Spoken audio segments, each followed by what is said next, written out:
Hello दोस्तों, online classes में आप सभी का स्वागत है। दोस्तों आज का हमारा टॉपिक है महाजनपद काल।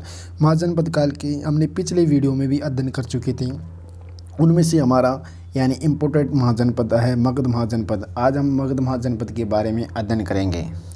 मगध महाजनपद जो 16 महाजनपदों में से मगध महाजनपद भी एक महाजनपद था, जिसने अपना सर्वाधिक विकास आने वाले समय में सत्ता का मूल केंद्र बना हुआ था। क्या ना आने वाले समय में जो सत्ता का केंद्र मूल बना हुआ था कौन था?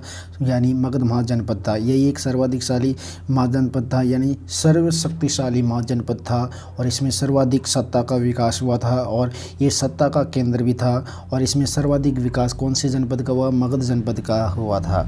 मगध जनपद वर्तमान में दोस्तों बिहार राज्य में है। दोस्तों कहाँ है? बिहार राज्य में है। बिहार राज्य के पटना या बोधगया में के आसपास के क्षेत्र में यह मगध जनपद फैला हुआ था। कौन सा? पटना या बिहार के आसपास के क्षेत्र में भी मगध क्षेत्र फैला हुआ था।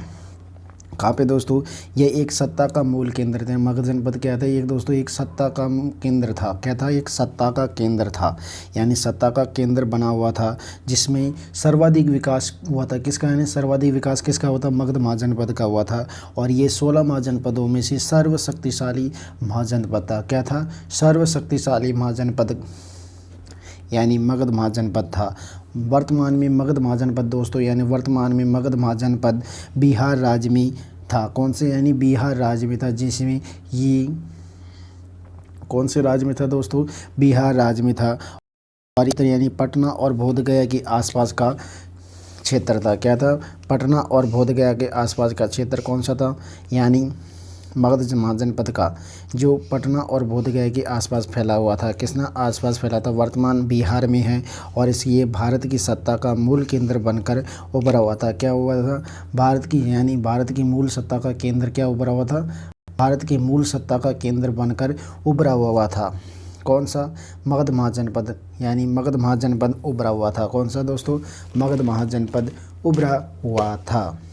मगध जनपद के उत्कृष्ट के कारण मगध जनपद के उदय के कारण क्या क्या है दोस्तों? हम अध्ययन करते हैं मगध महाजनपद के उदय के कारण या उत्कृष्ट के कारण कहा जाता है। मगध तीनों ओर से जो गिरिवर्ज या की पहाड़ियों से घिरा हुआ था। क्या था? गिरिवर्ज की पहाड़ियों से घिरा हुआ था, क्योंकि इस पे भारी आक्रमण से सुरक्षित था। जो भारी आक्रमण मगध जनपद पे हुआ नहीं था। इस कारण एक मगध जनपद एक विशिष्ट कारण क्या था? तीनों ओर से ये गिरिवर की पहाड़ियों से क्या था? गिरिवर की पहाड़ियों से घिरा हुआ था। क्या हुआ दोस्तों? गिरिवर की पहाड़ियों से घिरा हुआ था। कौन सा जनपद? मगध महाजनपद गिरिवर की पहाड़ियों से घिरा हुआ था। इस कारण ये एक विशेष था, क्योंकि इस पे भारी आक्रमण नहीं हो सकता था। दूसरा कारण मुख्य केंद्र बनने का दूसरा कारण है मगध गंगा व सोन नदी के तंत्र पर भी स्थापित था, जो कृषि की अर्थव्यवस्था के लिए मजबूत था। कौन सी? गंगा और सोन नदी के किनारे ये बसा हुआ था। कौन से दोस्तों? गंगा या सोन नदी के किनारे बसा हुआ था, और इसकी कृषि व्यवस्था अधिक थी। इस कारण ये एक विशिष्ट महाजनपद के रूप में उभरा हुआ था। कृषि अर्थव्यवस्था को मजबूत करने के रूप में भी महाजनपद उभरा हुआ था। कौन सी दो नदियों के किनारे सोन और गंगा नदी के तंत्र पर बसा हुआ मगध महाजनपद था। अगला हमारा बिंदु आता है दोस्तों मगध महाजनपद छोटे नागपुर के पठार पे बसा हुआ था। कौन से दोस्तों? छोटे नागपुर के पठार पे भी बसा हुआ था। इस कारण ये खनिज संसाधनों से भी समृद्ध था। मगध जनपद छोटे नागपुर के पठार पे भी बसा हुआ था। कौन से दोस्तों? छोटे नागपुर के पठार पे भी बसा हुआ था, जो खनिज संसाधनों से भी समृद्ध था। कौन सा था? जो खनिज संसाधन है उनसे भी समृद्ध था। कौन से? खनिज संसाधनों से भी समृद्ध था दोस्तों। और अगली विशेषता आती है दोस्तों मगध महाजनपद दोस्तों धरती पर लोहे के भंडार से युक्त। मगध महाजनपद में जहाँ पे स्थापित था पटना और बोधगया की जो आसपास का क्षेत्र था वो लोहे भंडार से युक्त था। क्या था दोस्तों? लोहे भंडार से युक्त था। और लोहे भंडार से युक्त होने के कारण ये सर्वशक्तिशाली महाजनपद था, क्योंकि लोहे से कृषि की उपकरण या और हथियारों को निर्माण किया जाता था। क्या किया जाता है? कृषि का उपकरण कृषि की उपकरण और हथियारों का निर्माण भी किया जाता था। इस कारण मगध महाजनपद एक सर्वशक्तिशाली हुआ था। इसलिए भारत का सत्ता का केंद्र कौन था? मगध महाजनपद था। कौन सा? मगध महाजनपद क्योंकि गिरिवर की पहाड़ियों से घिरा हुआ था और इन पे भारी आक्रमण नहीं हो सकता था, और ये गंगा और सोन नदी के तंत्र पे बसा हुआ था, इसलिए इनकी कृषि व्यवस्था अधिक मजबूत थी और ये छोटे नागपुर पे पठार बसने के कारण ये खनिज संसाधनों से क्या था, समृद्ध था। और मगध की यानी जो मगध की धरती लोहे भंडार से क्या थी, युक्त थी। इस कारण ये कृषि के उपकरण और हथियार बनाने के में ये मजबूत शक्तिशाली मगध महाजनपद बना हुआ था। क्या बना हुआ था? मगध महाजनपद बना हुआ था। अब दोस्तों मगध महाजनपद की यानी राजवंशों के बारे में जान लेते हैं। मगध महाजनपद में कौन कौन से राज्यों ने शासन किया था और कौन कौन से राज्यों ने शासन नहीं किया हुआ था और कौन कौन से वंशों ने शासन किया हुआ था।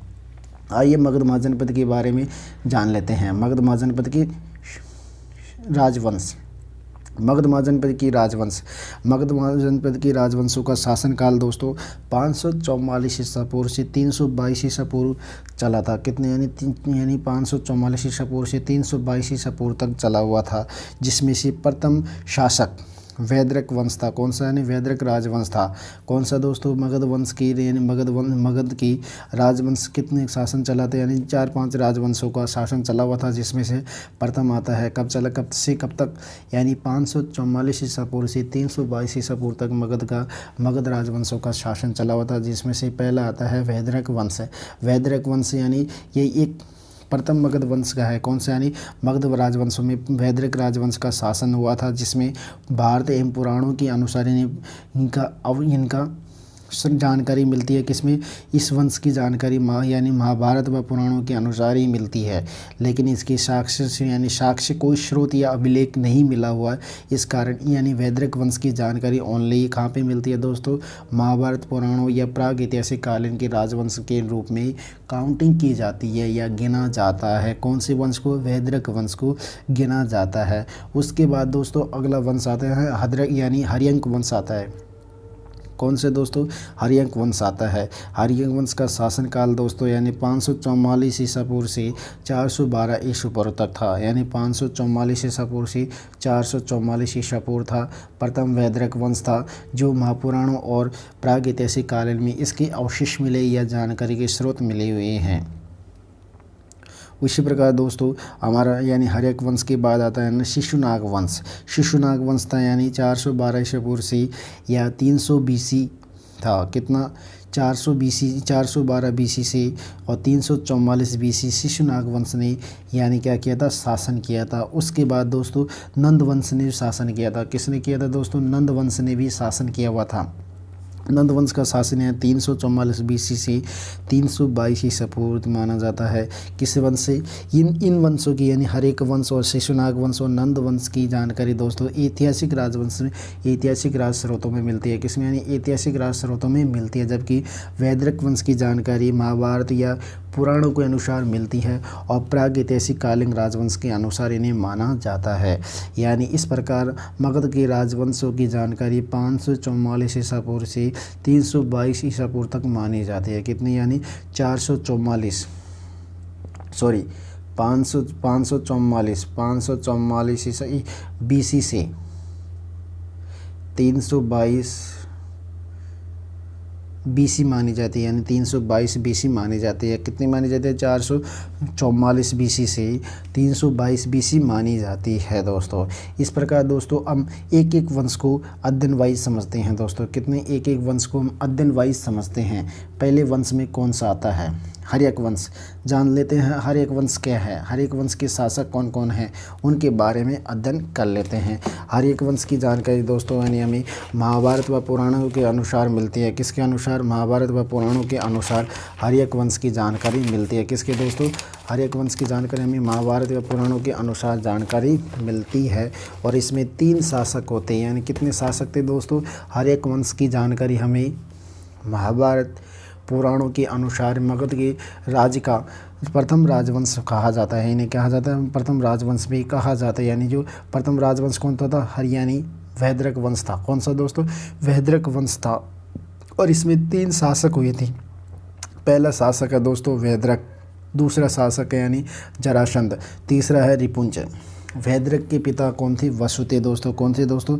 वसुते। और वैद्रक वंश की जानकारी पौराणिक राजवंश के रूप में भी की जाती है। किसके रूप में? यानी पौराणिक राजवंश के रूप में भी की जाती है। इसमें 3 शासक थे। एक तो वैद्रक था, दूसरा शासक था दोस्तों जरासंध, जरासंध, तीसरा था रिपुंज, तीसरा था रिपुंज। यानी तीसरा शासक कौन था दोस्तों? रिपुंज, जो अंतिम शासक था। यानी वैदरक वंश में 3 शासकों ने यानी तीन शासक ने राज करा था, जिसमें से पहला आता है वैदरक वंश। वैदरक कौन आता है दोस्तों? वैदरक। वैदरक कौन है? वैदरक के पिता यानी वसुते, कौन से भी यानी वैदरक के पिता कौन थे दोस्तों? वसुते। वैदरक के पिता कौन थे? वसुते। और ये प्राग ऐतिहासिक युग में ही मगध राजवंश की स्थापना किसने की थी? यानी प्राग ऐतिहासिक युग में मगध राजवंश की स्थापना वैदरक के द्वारा की गई थी। और इसे यानी वैदरक वंश का यानी उत्तराधिकारी कौन बना था दोस्तों? यानी उत्तराधिकारी जरासंध बना था। कौन? यानी वैदरक वंश के बाद यानी उत्तराधिकारी किसने बना? जरासंध को बनाते हैं। जरासंध किसका पुत्र था? यानी वैदरक वंश का, वैदरक का था। और वैदरक के पिता का नाम वसु था। और इसने प्रागैतिहासिक युग में ही मगध राजवंश की स्थापना की थी। किसकी? मगध राजवंश की स्थापना की गई थी। जरासंध। अगला हमारा शासक कौन आता है? जरासंध आता है। अगला शासक हमारा आता है जरासंध। जरासंध कौन है? जरासंध के पिता दोस्तों वैदरक था। कौन था? वैदरक था।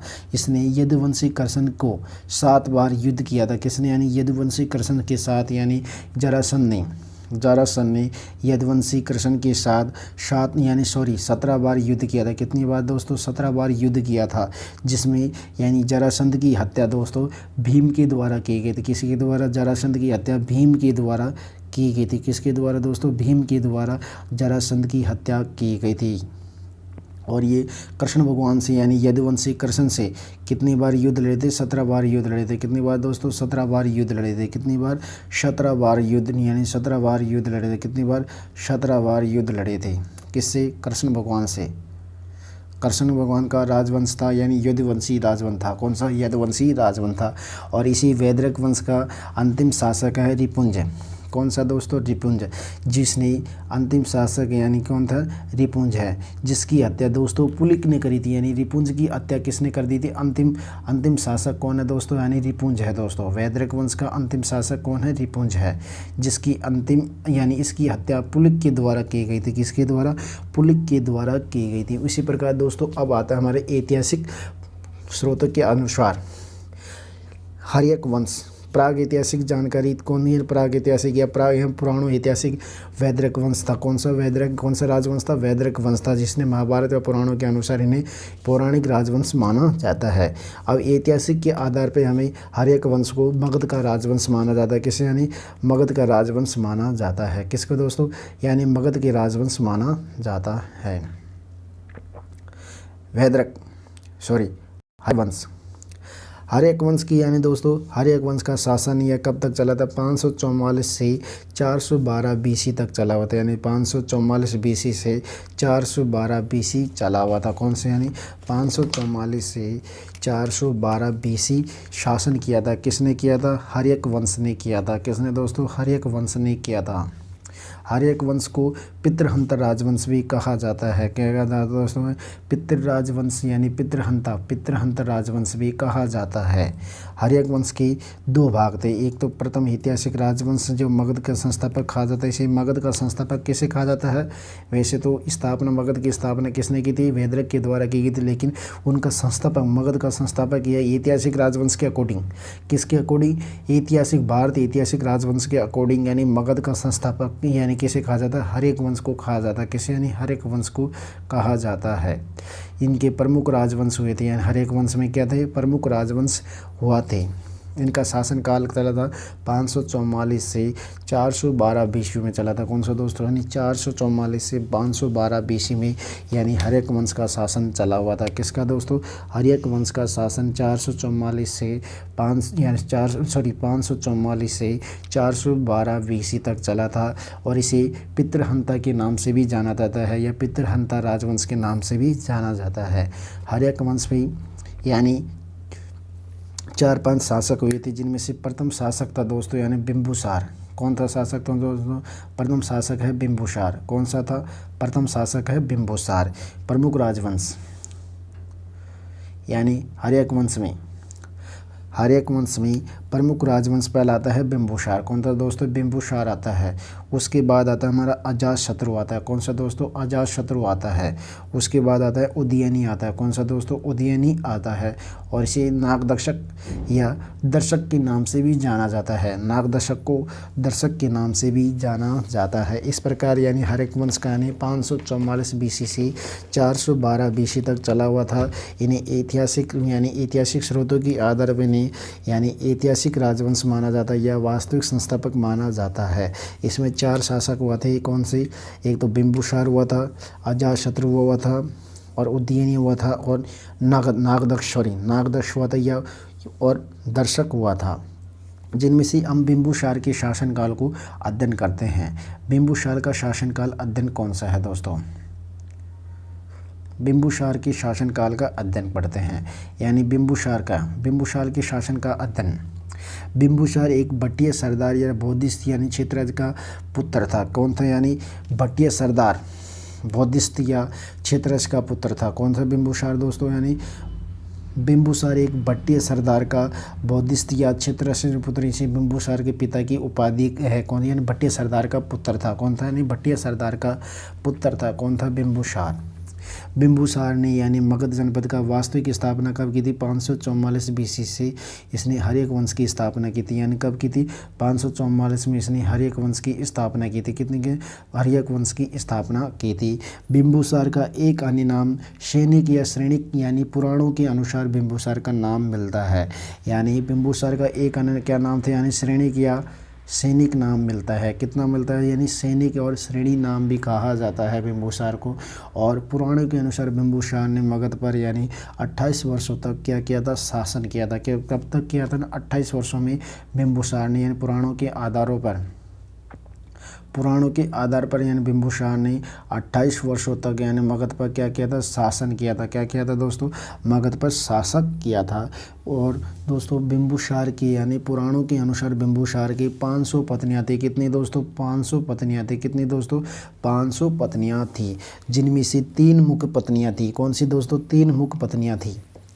500 पत्नियां थी, 500 पत्नियों के साथ विवाह किया था। और बिंबुसार ने 3 मुख्य पत्नियां थी। 3 मुख्य पत्नियां कौन कौन सी है दोस्तों? उनके बारे में अध्ययन करते हैं। यानी पहली पत्नी थी चेलना, जो यानी वैशाली की कौन थी? चेलना। चेलना ये पहली पत्नी थी जो वैशाली के लिच्छवी गणराज के साथ चेटक की पुत्री थी। कौन थी? यानी चेटक की पुत्री थी। कौन सी दोस्तों? यानी ये चेटक की पुत्री थी। कौन सी दोस्तों? चेटक की पुत्री थी बिंबुसार। दूसरी आती है माँ कौशल। माँ कौशल यानी कौशल के राजा प्रसेनजीत की बहन थी। कौन थी? यानी प्रसेनजीत की बहन थी। ये पहली पत्नी कौन है? चेलना पत्नी है, जो वैशाली के चेटक के राजा की पुत्री थी। कौन? वैशाली के लिच्छवी गणराज के शासक यानी चेटक की बहन कौन थी? चेलना थी। दूसरी पत्नी है इसके यहाँ माँ कौशल जो यानी कौशल के शासक प्रसेनजीत की पुत्री थी। कौन सी? यानी प्रसेनजीत की पुत्री थी। कौन सी? यानी प्रसेनजीत की पुत्री थी, प्रसेनजीत की बहन थी। कौन सी? यानी प्रसेनजीत की बहन थी। अगली आती है यानी क्षेमा। 3 पत्नी थी क्षेमा, जो पंजाब की क्या थी? राजकुमार थी। यानी पंजाब और MP, कुछ पुस्तकों में MP भी दिया हुआ है। क्या? यानी कुछ पुस्तकों में MP भी दिया हुआ है, इसलिए आप यानी या तो पंजाब की राजकुमारी थी कौन सी? क्षेमा। और माँ कौशल की राजधानी माँ कौशल कौन थी? कौशल की प्रसेनजीत की बहन थी। और चेलना यानी वैशाली के लिच्छवी चेटक की बहन थी। इस प्रकार दोस्तों बिंबुसार के बारे में हम अध्ययन करते हैं।